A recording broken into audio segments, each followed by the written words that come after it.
repasan el PDF para que le den una relectura a la diapositiva y después se pueden ya someter a la actividad para asegurar el punto que van a ganarse. Licenciado, Bien. una pregunta. Dime. Entonces las diapositivas no las va a enviar. El PDF es la misma diapositiva. Ok, pero las Sí. envió al grupo, licenciado. No, están en el aula virtual. Listo, muchas gracias. Ahí en el aula virtual están repartidos por temas. Obviamente el primer video no tiene PDF porque lo que dije en el primer video, que es presentación de la clase, está en los 5 archivos que están arriba. ¿Verdad? Ese es el único que no tiene PDF porque está arriba, prácticamente están los 5 PDFs arriba.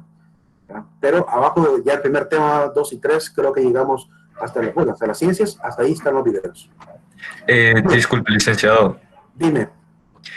Yo hoy en la tarde estuve repasando estuve repasando el aula virtual suya, la de filosofía, y sí vi que subió los PDFs junto con los videos de la clase de ayer. Sí, están ya. Vi las actividades. En la actividad dice que tenemos un límite de fecha hasta el 22 de febrero, pero quería confirmar con usted. Sí, el 22 de febrero se cierra la posibilidad de entrar a contestarla. Pero una vez que entren a contestarla, una vez que le den comenzar, empieza a contar el tiempo de 20 minutos. Tienen 20 minutos para dar la respuesta.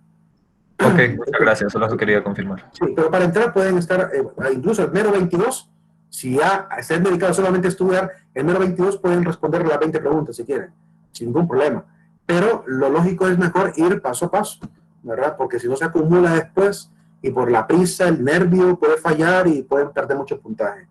Entonces, no, yo quiero que saquen con éxito esta clase, por lo cual mejor paulatinamente, conforme van apareciendo, van trabajando cada una de ellas.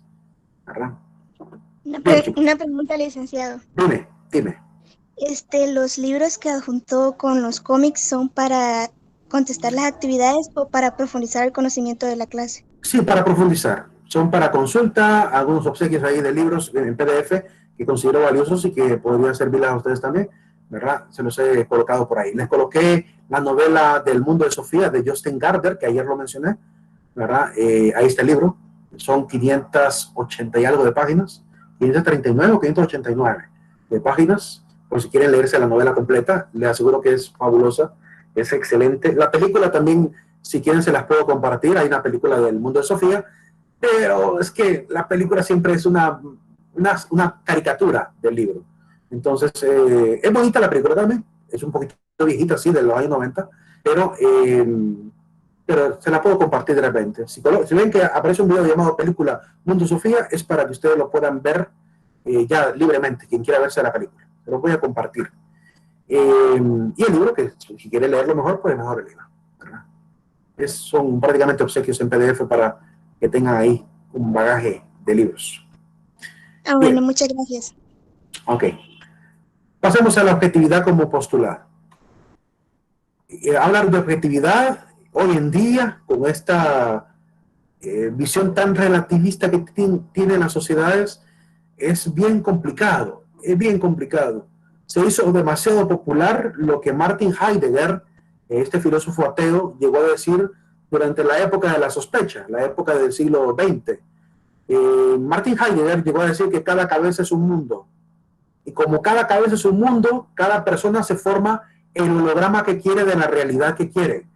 Y además aparece también el constructivismo, que considera constructo todo lo que el ser humano hace. Por tanto, si yo, siendo hombre, me considero mujer, soy mujer. Si yo, siendo mujer, me considero hombre, soy hombre. Si yo me considero niño de 8 años, soy un niño de 8 años.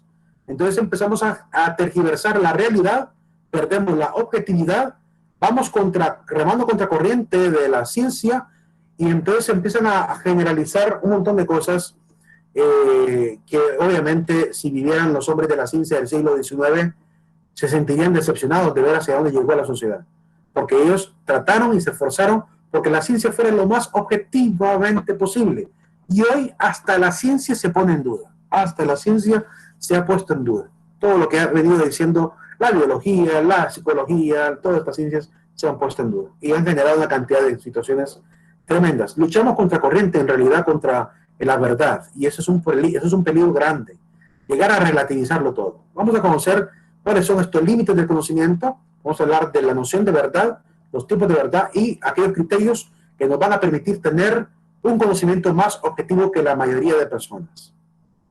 El conocimiento de la realidad. Es claro que podemos acceder a la realidad mediante los sentidos, pero como ya dijimos, esa información sensorial puede ser aparente y por tanto no es fiable. No es fiable. Tengo que corroborarlo. Cuando alguien, vaya, si el día de mañana me pasa a mí lo que una persona le sucedió en Canadá, yo lo primero que haría es exigirle que antes de que me vaya a demandar, me demuestre científicamente que estoy equivocado. Es lo primero que yo diría. En Canadá, ¿qué ocurrió? Ocurrió que un hombre vestido de mujer demandó a otro, a un dependiente de una tienda porque le dijo señor en vez de decirle madame. Entonces el hombre le dijo simplemente con respeto señor, ¿verdad? Y el hombre transvestido, ofendido, le dice madame, soy madame, y con una voz de hombre, ¿verdad? Grave. Entonces, y lo demandó y ganó la demanda. Qué lamentable el relativismo que ha llegado a Canadá para poder darle victoria de demanda ante la argumentación supuestamente del demandado, ¿verdad? Aparentemente lógica. Yo lo primero que diría, bueno, demuéstreme usted que a los 40 o 50 años no le va a tocar que hacer examen de próstata y me retracto. Yo lo primero que diría, demuéstreme clínicamente, científicamente, que usted no es un señor, sino una señora, ¿verdad? Le pediría amablemente que me lo demuestre. Si me lo demuestra, con todo gusto, ¿verdad? Yo me retracto. Pero obviamente no podemos ir contra la razón. Pero ¿qué ha pasado hoy en día? Hemos caído en este relativismo extremo.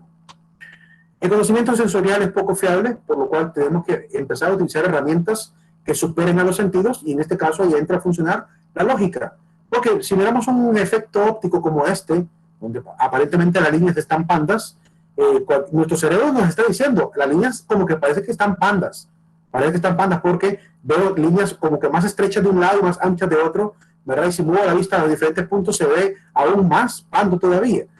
Sin embargo, cuando probamos científicamente colocando un simple rectángulo en cada una de las franjas, dejando una de por medio, nos damos cuenta que no hay líneas pandas, todas son rectas, pero por este zigzag que conforman los círculos negros genera el efecto óptico que engaña a nuestro cerebro. Como cuando vemos esta imagen y les pido que me cuenten cuántos puntos negros hay.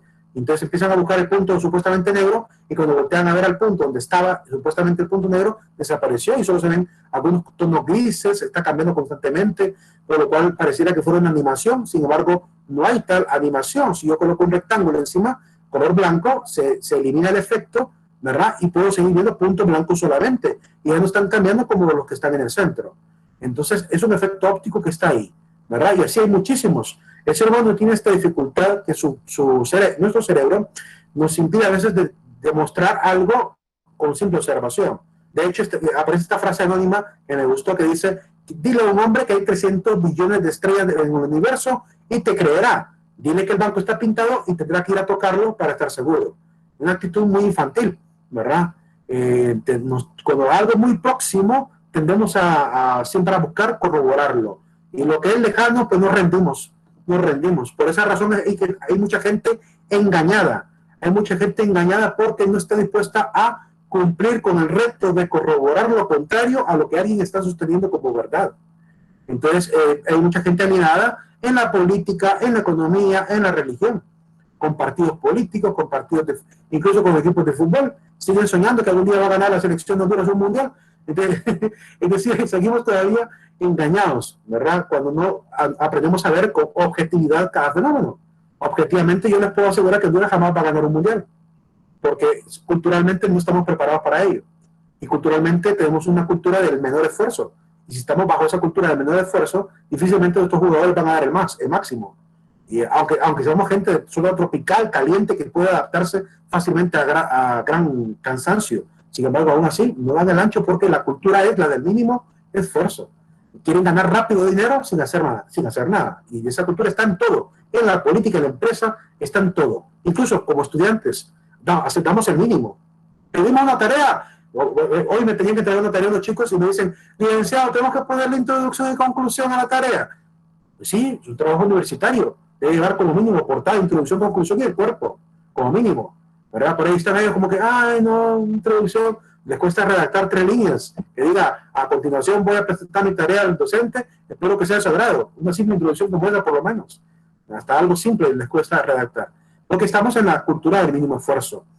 Honduras tiene que pasar por un crecimiento cultural para empezar a también llegar a otros niveles de carácter científico, de carácter también cultural, ¿verdad? Para realmente poder progresar, realmente salir de esta Honduras en la cual estamos y empezar a producir la Honduras que soñamos. La objetividad, por tanto, es mantener esta postura independiente de los prejuicios, de las creencias, con la única finalidad de poder obtener la verdad pura, que es aquella que es fiel a la realidad. Entonces, ¿cómo puedo yo realmente estar seguro que algo es verdadero? Pues tiene que ser fiel a la realidad. Tengo que corroborar que se cumple. De hecho, en la clase de sociología, cuando mirábamos el tema de los desafíos, como que ya llevaron sociología, se recordarán que había un desafío que dice que la teoría se demuestra en la praxis. Pues de igual manera, el conocimiento científico. El conocimiento científico debe ser demostrado. Muchos teóricos de la física han dado cantidad de soluciones al problema de los átomos y de cómo se comportan. Hasta que no se demuestre en un colisionador de hadrones o lo veamos de alguna otra manera, ¿verdad? Con otro tipo de tecnología, hasta que no se demuestre, no se puede dar por cierta una teoría. Las teorías científicas son eso, teorías hipotéticas que tratan de explicar el universo con más o menos proximidad a la verdad, porque tienen un fundamento matemático que le da cierto soporte, pero no es absolutamente cierto. Hay gente que cree que los científicos siempre dicen una verdad, no siempre, tiene que corroborarse en la realidad. El ejemplo claro fue Higgs, cuando este científico habló de un supuesto bosón que existía, que le van a llamar el bosón de Higgs, hasta que no se demuestra en el colisionador de hadrones y observar lo que realmente él predijo matemáticamente, pues no fue posible darle veracidad a su teoría. Hoy en día sabemos que existe el bosón de Higgs, que él tanto matemáticamente demostró y que tuvo que ser probado en un laboratorio, en el CERN. Entonces fue necesario para corroborar la realidad para que algo fuera absolutamente cierto. El problema de la verdad es que tiene ciertos límites, y los límites tienen que ver a veces con el tema del conocimiento. Tenemos límites de tipo humano, ¿verdad? Tenemos límites de tipo racional, tenemos límites también de tipo científico, como las limitaciones humanas, pues ya dijimos la percepción, la cultura misma. Por ejemplo, cómo alguien no puede adquirir ciencia solo si le falta entusiasmo por aprenderlo, y eso lo aprendemos culturalmente. Los prejuicios, que a veces de repente por creencias no damos el paso a abrir la mente a ver otra realidad. Yo conozco gente, incluso en este país, que no cree que existieron los dinosaurios, aun cuando hay cantidad de osamentas y huesos. No lo creen que es un invento, ¿verdad? Así como se ve en las redes sociales que hay gente que cree que la Tierra sigue siendo plana. Todavía hay gente en el siglo XXI que es terraplanista, cree que es plana, ¿verdad? Es decir, que a pesar de todas las pruebas científicas, el prejuicio puede más que la prueba. El prejuicio puede más, porque les obstaculiza, el prejuicio obstaculiza. Cuando yo tengo ese prejuicio de carácter religioso o cultural o educativo, entonces es un ídolo al cual pretendo mejor darle la validez que ir tras la ciencia, que es lo que realmente tenemos que aprender a abandonar. Ese tipo de ídolos que más adelante miraremos con Francis Bacon, los 4 tipos de ídolos. La limitación de tiempo también en la vida humana es muy corta, así que hay verdades que van a quedar a medias, y si a alguien más nos interesa seguir investigando a partir de lo que se ha llegado a encontrar, pues difícilmente llegamos a la verdad.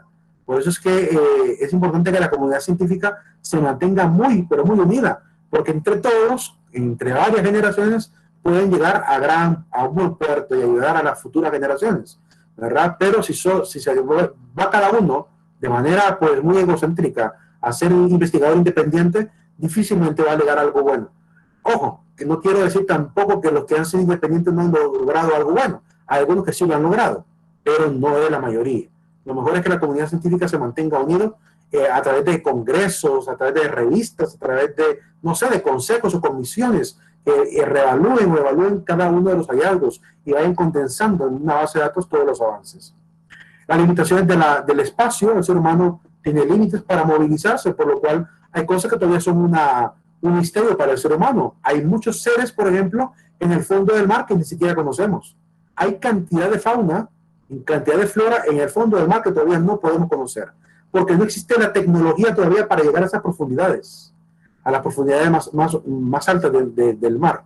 Razón por la cual hay muchos seres que son asombrosos todavía para nosotros y están por descubrirse quizá más adelante, cuando el ser humano pueda construir una máquina lo suficientemente buena como para poder ir a observar y fotografiar seres a unos niveles de profundidad tremendos. Porque sabemos que la masa de agua comprime los cuerpos, entonces no hay ni máquina construida por el hombre que soporte llegar hasta la parte más profunda. Lo más que podemos hacer es medir mediante radares, ¿verdad? Sonares, la imagen al menos un poco tridimensional de lo que puede haber en el fondo marino, pero no podemos fotografiarlo todavía. De hecho, creo que por el año 2005, si no me equivoco, apareció después de, no sé si fue después de un tsunami, un gran tsunami, y después fue el tsunami de Tailandia. No recuerdo el año en que fue el tsunami de Tailandia. Ese año que ocurrió el tsunami, meses después, apareció la noticia de que salió a la superficie un tiburón completamente nuevo, que nadie conocía, que terminaron llamándole el tiburón con volantes, porque era un tiburón que tenía como especie de, bueno, lo que son las, ¿cómo se llama? Lo que son las branquias para respirar, tenía como branquias que le servían como que fueran turbinas para poder moverse en el agua, ¿verdad? Ese tiburón con volantes. Incluso hay un video donde lo muestran en sus últimos días porque murió. No soportó estar a ese nivel de altura, así que ya estaba adaptado al fondo marino, por lo cual no sobrevivió, lo quisieron mantener con vida, pero no logró sobrevivir. Busquen el video del tiburón con volantes y van a ver un tiburón que jamás se había visto antes. Un tiburón que parece prehistórico, parece de la época prehistórica, para que tengan idea de cuántas cosas puede haber en el fondo del mar que todavía no desconocemos. Las convicciones también es una limitación humana. Si yo tengo convicciones personales, credos, ¿verdad? Valores que de repente pueden estar obstaculizados también en llegar a la verdad. Obviamente que la parte ética no podemos descuidarla, pero es un limitante. Por ejemplo, el estudio del genoma humano no se logra ir más allá porque hay un obstáculo de tipo de moral, de tipo ético, que impide obviamente clonar seres humanos. Pero ganas de hacerlo no les ha faltado a los científicos. De hecho, hay un documental de History Channel donde salió un médico diciendo que él ya había logrado el éxito en una clonación. Es decir, que ya hay alguien que lo intentó y lo logró hacer. Razón por la cual falta esperar nada más que en algún momento la humanidad decida hacerlo. Aunque, desgraciadamente, si lo hace, va a empezar ya a jugar con el ser humano como si fuera un objeto, ¿verdad? Y lo que realmente se protege es la dignidad humana, que no se vaya a estar jugando con el genoma humano como si fuéramos producto. Nosotros somos entes, somos seres con dignidad y por tanto, por la parte ética, existe esa limitante todavía. Las creencias también de las comunidades. La gente por creencias hace estas barbaridades. Por creencias, en vez de investigar correctamente las cosas, por creencias que termina haciendo barbaridades. Yo veo una comunidad de República Dominicana que en vez de investigar de dónde provino una señora, una viejita, la habían amarrado y atado diciendo que era una bruja, simplemente porque ella andaba con una mano como dislocada, con los dedos bastante largos, ¿verdad? Andaba la mano izquierda dislocada, color oscuro, como quemada, como que se le hubiera estirado después de habérsela quemado, y la señora, sin mucha capacidad para el diálogo, con problemas mentales, apareció en la comunidad y todo el mundo, es una bruja, y la amarraron y le echaron hasta sal en los ojos a la pobre viejita, ¿verdad? Porque la gente se fue primero por las creencias y no por la parte racional. Eso lo estamos viendo ahorita, en el siglo XXI, año 2020, 2021 ocurrió eso. 2020 fue que salió esa noticia de la mujer, de la supuesta viejita bruja. Lamentable. Es lamentable ver cómo la humanidad, por las creencias, ha cometido gravísimos errores. Incluso las creencias religiosas, que también puede ser un obstáculo tremendo. Como lo pudimos ver en la Edad Media, que no, la ciencia no dio tanto avance, se avanzó, pero no hizo tanto avance porque había un control muy celoso de parte de la Iglesia Católica. Un control celoso para evitar que la ciencia fuera a entrar en contradicción con la palabra. Entonces, obviamente, defendían esto. Pero los científicos poco a poco se fueron independizando. Y luego de la revolución, de la reforma protestante, yo más bien le llamo revolución protestante, entonces se separan de la iglesia y ya la ciencia se liberó por completo de la tutela de la iglesia y la educación se volvió secular, ¿verdad? Y hoy por eso hemos dado esos grandes brincos en conocimiento porque hay más independencia y menos obstáculos para ello. Hay límites de la razón como la lógica y como las falacias. De hecho, ya vamos a ver un poco acerca de las falacias. Voy a tratar de presentarles las falacias más conocidas para que una vez conociéndolas podamos detectarlas en la vida cotidiana y nos demos cuenta cuando alguien nos miente o cuando alguien intenta pues colarnos una de estas falacias populares. Además, tenemos límites de la ciencia, como el hecho de que no tenemos una tecnología adecuada para llegar al conocimiento. Y obviamente, aquí aparece otra vez el límite de la parte de la creencia, de la ética, perdón, como uno de los obstáculos más evidentes. Porque hay dos posturas. Hay científicos que dicen, vamos más allá, es decir, plus ultra. Plus ultra es llevar a la ciencia hasta sus límites más infinitos.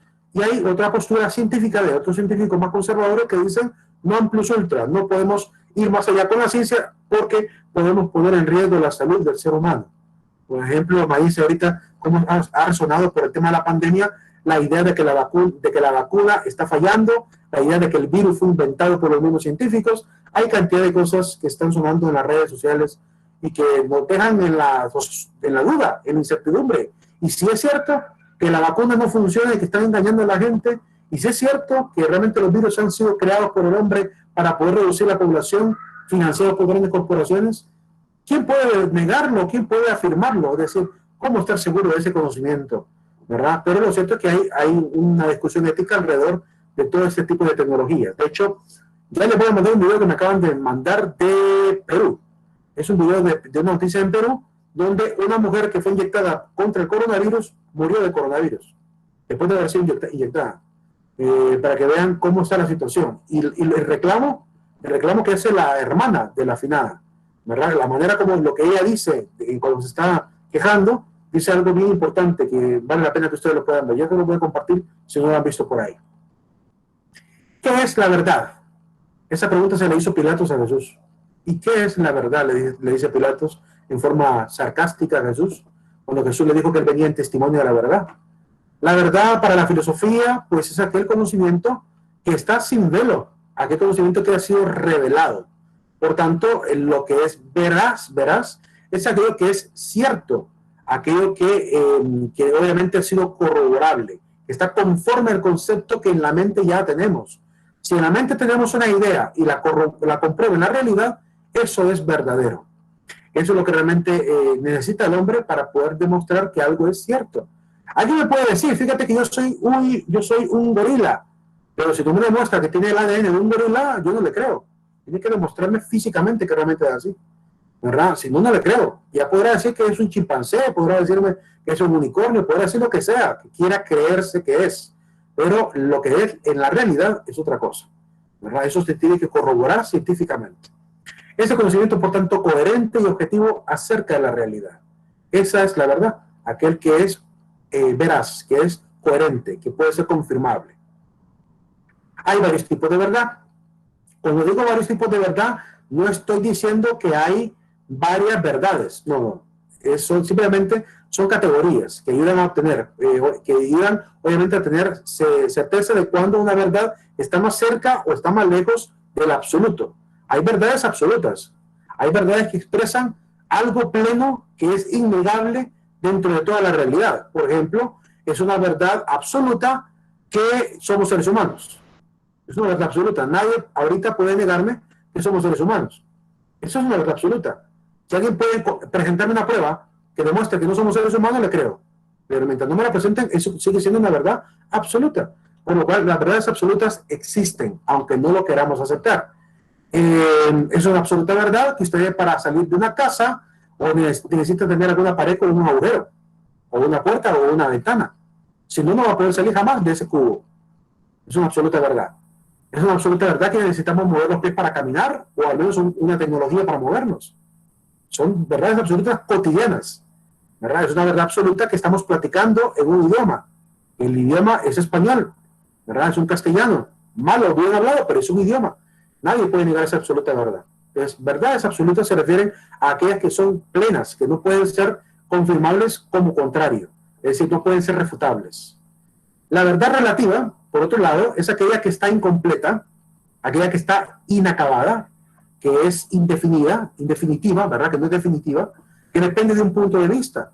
Por ejemplo, si yo les presento a ustedes, digamos que pongo a Darwin junto a Diana, viendo el número 9 en el piso, viendo a ambos el número 9 en el piso, solo que uno está en la colita del 9 y otro está en la cabeza del 9, y ambos están viendo el número, y les pregunto a cada uno qué número ven, Quizá Diana, que está en la colita, me dirá, veo el número 9, pero quizá, ¿cómo se llama? Darwin mirará un número 6. Es decir, cada uno está percibiendo dos realidades, ambas aparentemente verdaderas, ¿verdad? Por eso hemos tenido la necesidad de inventarnos que cada vez que hacemos una pieza que contiene un número que puede ser volteado, le colocamos una rayita debajo o de la colita o debajo de la cabeza del número para demostrar cuál es la base, para recordar realmente cuál es el 6 y cuál es el 9. Porque si no, no formamos esta idea relativa del fenómeno. Por tanto, lo relativo es aquello que es a medias, ¿verdad? Puede ser que ambos estén cerca de la verdad y puede ser que ambos estén diciendo un lado de la verdad, pero evidentemente hay que confirmar. Es lo mismo cuando alguien proyecta, por ejemplo, en una pantalla, digamos que hay una pared, una esquina, una pared, imagínense una pared en una esquina y con un cilindro flotando en el aire, irradiando la sombra en cada una de las paredes. En un lado se va a reflejar un círculo del cilindro y en el otro lado se va a reflejar, si el cilindro está acostado, un rectángulo. Se va a reflejar un rectángulo acostado. Dos sombras distintas del mismo ser. Es decir, dos fenómenos distintos de sombra para un solo tipo de ser. Si alguien me dice cuál es la sombra del cilindro y me dice que es redonda, yo le digo cierto. Pero si me dice que es rectangular, también le digo cierto. Es verdad, ambas son verdaderas. Entonces, dependiendo de la perspectiva, pues así es la verdad. Por eso se llama relativa, porque hay que relacionarlas, todas las verdades que son subjetivas, hay que relacionarlas para poder obtener la verdad absoluta, ¿verdad? Por eso se llama verdad relativa. La verdad objetiva, por otro lado, es aquella que es innegable, que el conocimiento que tenemos como contenido en la mente, ¿verdad?, está reflejado fielmente en el mundo también. Sus leyes, sus propiedades se cumplen. Si yo digo, por ejemplo, que al poner una manzana con otra manzana, voy a tener dos manzanas, es decir, y lo hago con dos manzanas en la vida real, pues se cumple la ley, por tanto eso es algo objetivo, es una verdad objetiva, es innegable. Se puede decir que todas las verdades absolutas también son objetivas. Todas las verdades absolutas son objetivas. Las verdades relativas son subjetivas. Ya vamos a ver también la subjetividad. La verdad concreta es aquella que también, de hecho, a veces confundimos concreta con objetiva, pero no es lo mismo. ¿Se comparten? Sí, parecieran ser lo mismo, pero hay una pequeña diferencia. Y tiene que ver con el aquí y el ahora. Una verdad objetiva puede ser atemporal. Puede ser que yo diga 1 más 1 es igual a 2, y esa es una verdad objetiva, y puede ser corroborable en cualquier etapa de la historia, que 1 más 1 es igual a 2. Ahora, si yo digo, por ejemplo, que a cada 28 del mes hay una luna menguante, eso puede llegar a ser verdadero en ciertos momentos concretos de la existencia, por lo cual puede ser una verdad concreta, pero solo va a ser verificable en un cierto punto, dependiendo de las condiciones de tiempo y lugar. Entonces, como digo, no es necesariamente objetiva, porque necesitamos la prueba, corroborar que existe al menos una vez en la vida que donde haya luna menguante el 28 del mes. Eso necesitamos corroborarlo en el tiempo. La verdad lógica es aquella que cumple leyes. Aquella que cumple leyes. Dime, Alba, ¿alguna duda? Vi que levantaste la mano. Ok. Si no, proseguimos. Si alguien tiene duda, ¿alguna pregunta hasta ahorita? Si no, proseguimos. No, licenciado. Ok. Tipo de verdad. La verdad lógica es aquella que cumple leyes. Las leyes de la lógica formal. Por eso se llama formal porque utiliza fórmulas, utiliza teoremas. Y como les platicaba el día de ayer, la lógica formal es el intento de matematizar el lenguaje. Cuando vemos la definición de lógica, es esto. La lógica formal no es nada más que la explicación matemática del pensamiento. Si ustedes traten de buscar en internet álgebra de Morgan, o busquen, por ejemplo, álgebra de Boole, de B-O-O-L-E, se escribe como boom, como que fuera un sonido, boom, B-O-L-E-L-E, como la O-W inglesa, pues, para que diga Boole, que es un famoso matemático y tiene una serie de reglas. Busquen las leyes de Morgan o las leyes de Boole, para que vean cuántas fórmulas se han inventado los matemáticos. Ojo, inventar en matemática obviamente es inventar verdades. Es decir, han generado fórmulas para poder comprender el pensamiento humano. para poder hacer relaciones entre argumentos y proposiciones humanas. Eso es una matemática, por tanto, del lenguaje, y a eso le llamamos lógica formal. También existe lógica en el lado material, que es aquella que viene por deducción o inducción, como la que vamos a ver a continuación cuando miremos las falacias. Cuando miremos las falacias, ahí vamos a hablar más que de lógica formal, hablaremos de lógica material, del sentido común, pues, de lo que nos dice la lógica del sentido común. Está también el tipo de verdad científica, que es producto de la ciencia, producto del método científico, de este sistema racional que hemos inventado con las diferentes disciplinas y que se han ido completando unas con otras, con diferentes aportes de matemáticos, filósofos, historiadores, que han ido aportando, matemáticos, filósofos, sociólogos, que han ido aportando conocimiento científico para volver este método cada vez más especializado. Eso lo van a ver más en sociología. Entonces, es producto de ello. Y consideramos que el conocimiento que posee el método científico es verdadero también. Es una verdad que también debe ser confirmada, eso sí, con la advertencia que debe ser confirmada. No llegaría a ser una verdad como ley mientras no se confirme en la realidad. Mientras tanto, se mantiene simplemente como teoría científica que intenta explicar la realidad. Bien, hago una pregunta, si no pasamos a lo siguiente. Recuerden que a las 6:40 tenemos el receso. Tendremos 20 minutos de receso igual que el día de ayer también. ¿Hasta qué punto podemos estar entonces seguros de los conocimientos que poseemos? Y sabemos que la mayoría del conocimiento es sensorial. Y esta es dudable. Y que el conocimiento incluso lógico puede llegar, el conocimiento intelectual puede tener ciertos límites. ¿Cómo podemos estar seguros que hay un conocimiento verdadero? Bueno, la mayoría de teorías intentan dar una solución a esto. Hay 5 al menos, lo voy a mencionar, 5 teorías que intentan explicar si es que podemos o es que no podemos estar seguros de los conocimientos. Entonces vamos a mostrar cuáles son estas 5 doctrinas que hasta el día de hoy siguen funcionando. Hay gente que está en cada una de ellas, repartido. Yo les voy a decir, para mí, cuáles son las que tienen más verdad. De las 5 teorías, para mí, hay 2 que pueden ser muy importantes. Habría que ponerle también atención en ellas. Primero, el dogmatismo. La doctrina del dogmatismo es aquella donde dice que hay conocimiento que debe ser considerado innegable.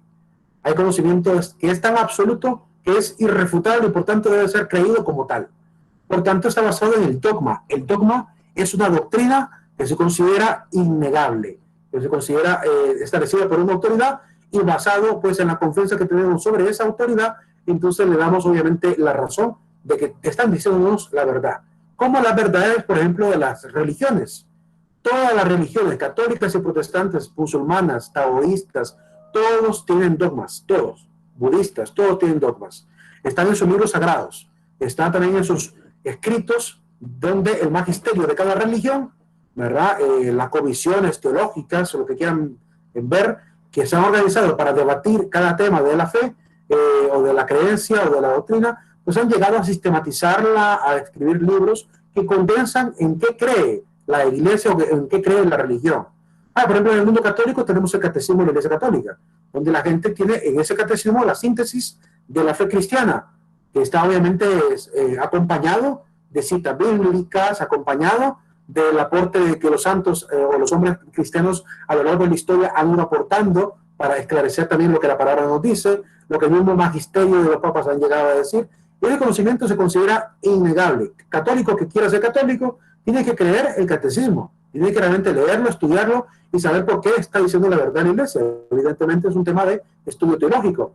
Entonces el dogma está ahí, pero también hay dogmas científicos. También hay dogmas científicos. Hay gente, por ejemplo, en las redes sociales que uno a veces se encuentra en los debates. Hay gente que de repente dice, yo no creo en Dios. ¿Por qué? Porque hay científicos que son ateos. Entonces, solo porque un científico es ateo, ¿significa entonces que yo también debo creer que no existe Dios? Esa es una pregunta que yo me hago cada vez que alguien me sale con ese argumento. Entonces, para mí, él está viviendo un tipo de doctrina, donde está dándole la validez a una autoridad que ha dicho Dios no existe y cree ciegamente en esa autoridad, no la pone en duda. Entonces, eso es dogmatismo. La palabra dogmatismo viene de doxa, que significa parecer, opinión o creencia, y que de ahí se origina la palabra dogma, que son todos los artículos que se consideran verdades innegables. Por tanto, el conocimiento para los dogmáticos es infinito ¿verdad? Hay un conocimiento que nos supera y que vamos a ir poco a poco acercándonos a él y comprendiéndolo. Algunos exponentes dentro de la filosofía que han sido dogmáticos son hombres como René Descartes y Baruch de Spinoza. Hay hombres que han sido filosóficamente dogmáticos. De hecho, René Descartes fue bastante creyente, muy creyente, de la parte también religiosa, pero también tenía una idea muy propia. De hecho, Baruch de Spinoza también respecto a Dios tenía una idea muy propia.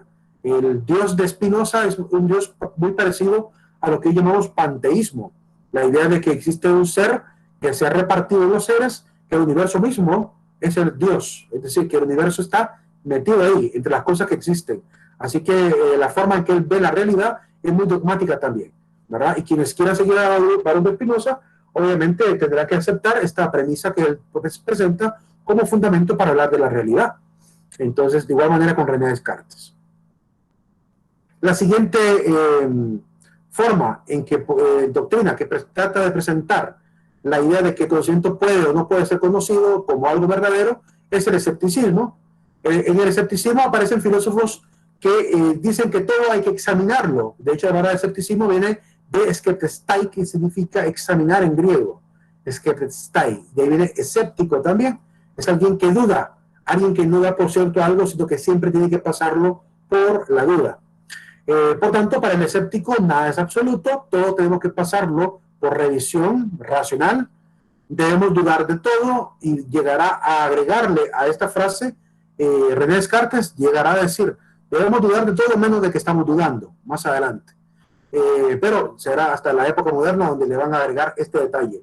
Podemos dudar de todo menos de que estamos dudando.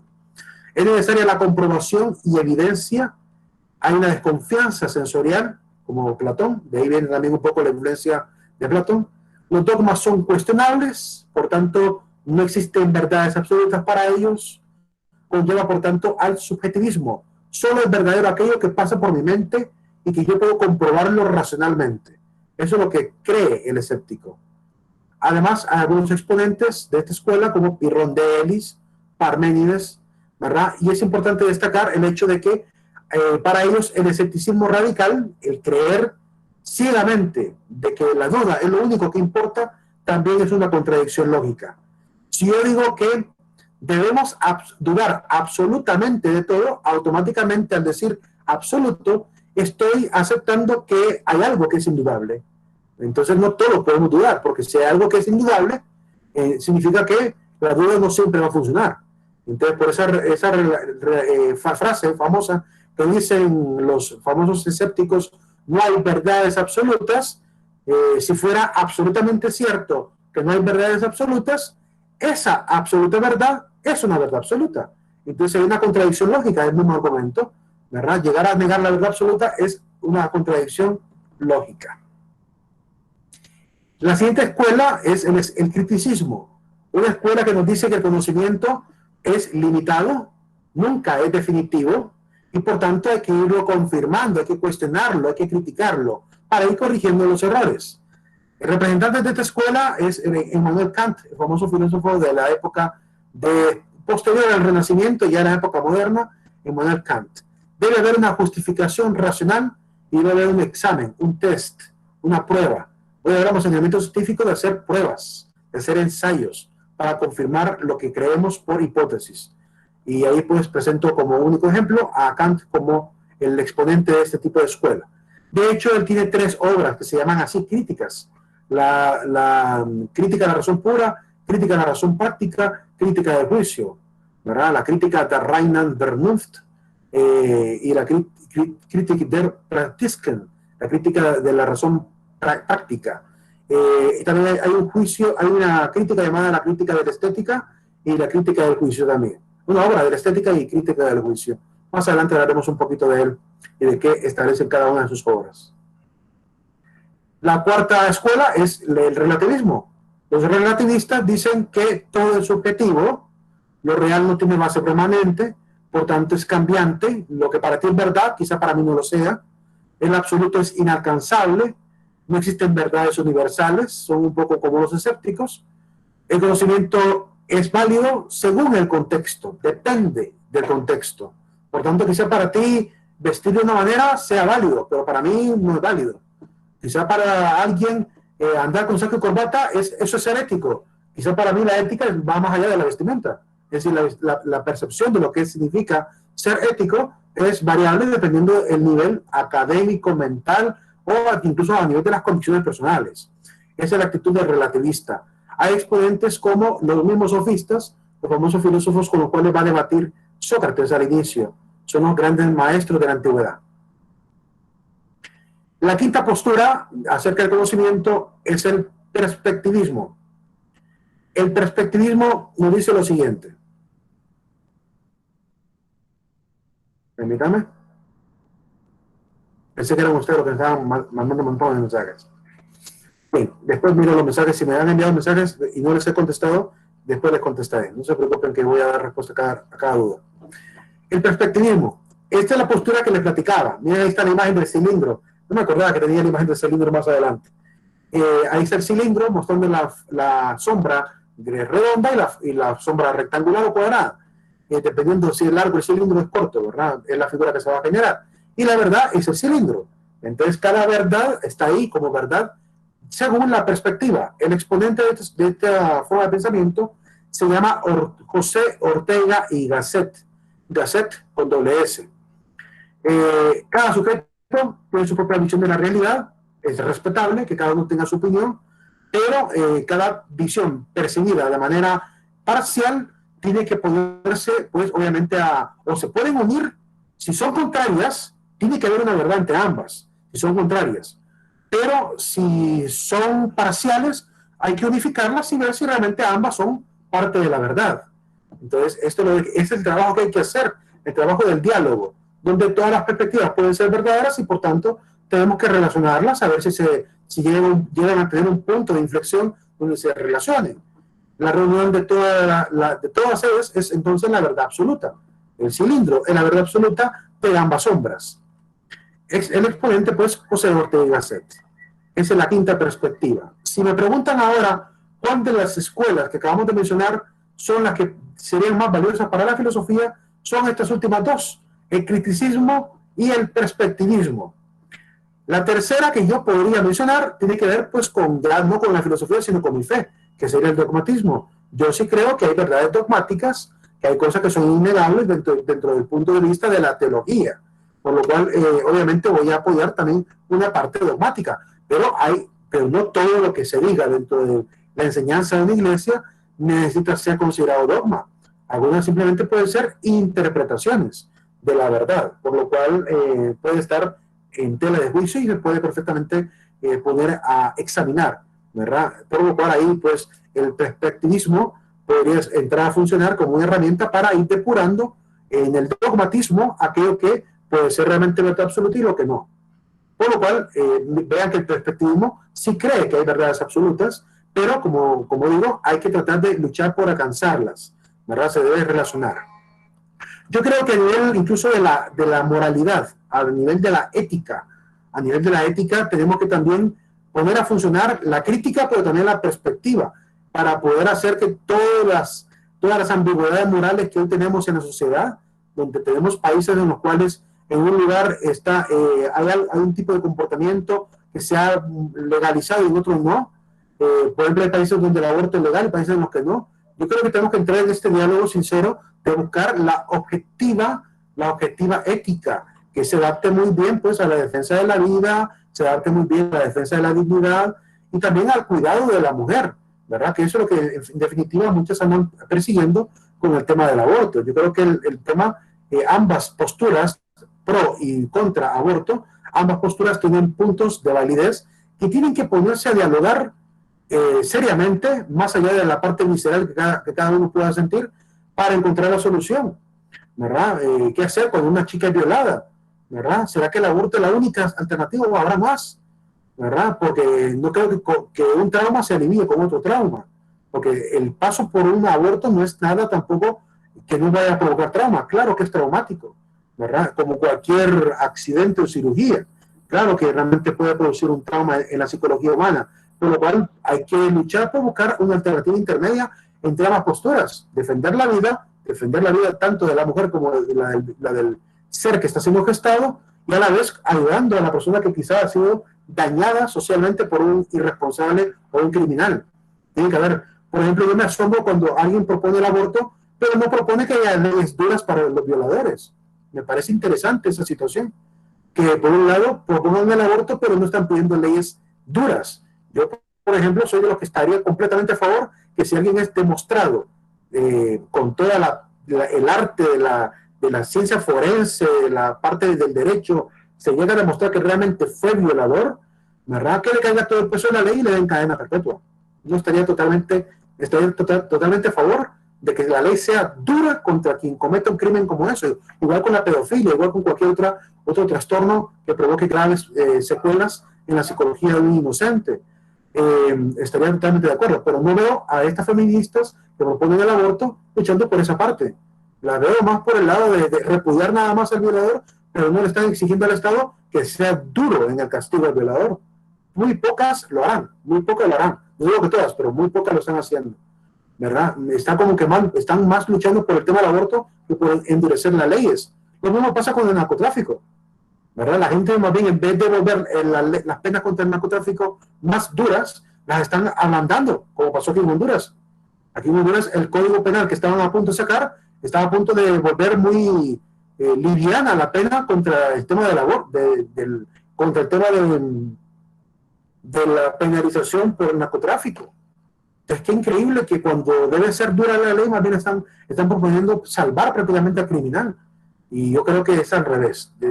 Creo que estamos perdiendo un poco la cordura a nivel de la sociedad y luchando por causas que a veces tienen otras soluciones que no estamos viendo, ¿verdad? Y quieren también aprender a verlas. Bien, el criterio de verdad.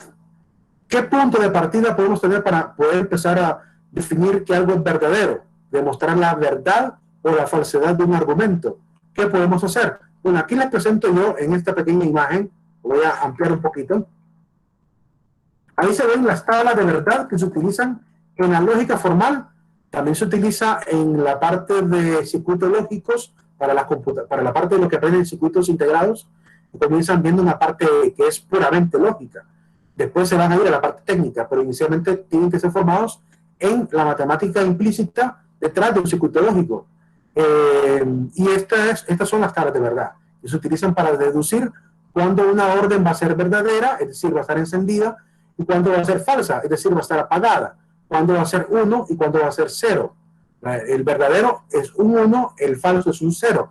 Y eso da origen al código binario que se ocupa hoy en día para los circuitos integrados. Entonces, estas leyes que ven en la parte de abajo, que se llaman leyes de inferencia o leyes de equivalencia, surgieron como formas de sintetizar el lenguaje del ser humano, la manera como razonamos en el pensamiento humano.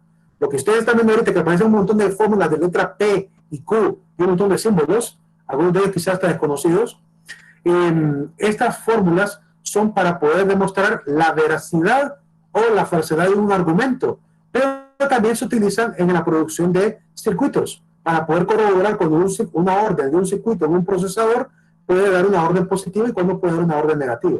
Entonces, se utiliza muy a menudo para ese tipo de circunstancias. Hoy en día, con la tecnología ya no se hace tanto así, porque obviamente ya tenemos el código binario y a todos es en base a unos y ceros con todos los sistemas que incluso ya hay herramientas que aceleran mucho más el trabajo, pero al inicio de la computación sí se trabajaba con encendidos y apagados, con unos y con ceros.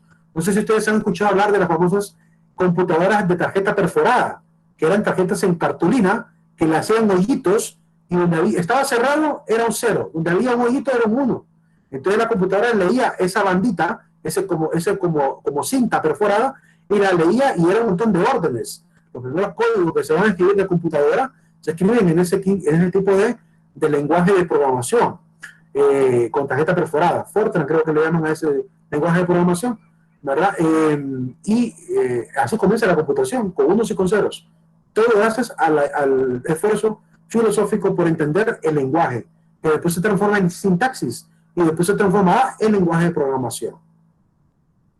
Todo criterio de verdad válido necesita de sentido común, evidencia, conciencia, autoridad, lógica.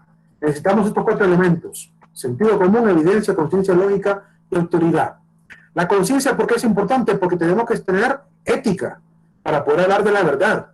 Si yo como científico descubro una verdad que me puede incluso dañar a mí, a nivel quizá de mi vida, digamos que yo fui un físico que di un dato erróneo y después descubro que cometí el error y di un dato falso que cambiaría el paradigma del pensamiento humano, yo tengo la responsabilidad moral, ética, de demostrar después que cometí un error y corregirlo frente a la comunidad científica, aunque eso podría destruir mi carrera, y mi fama.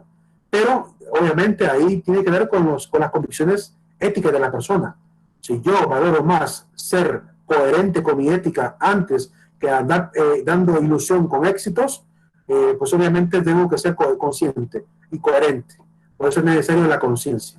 De ahí todo lo demás. La autoridad es necesario tenerla también. A veces desestimamos el valor de una autoridad que maneje la verdad.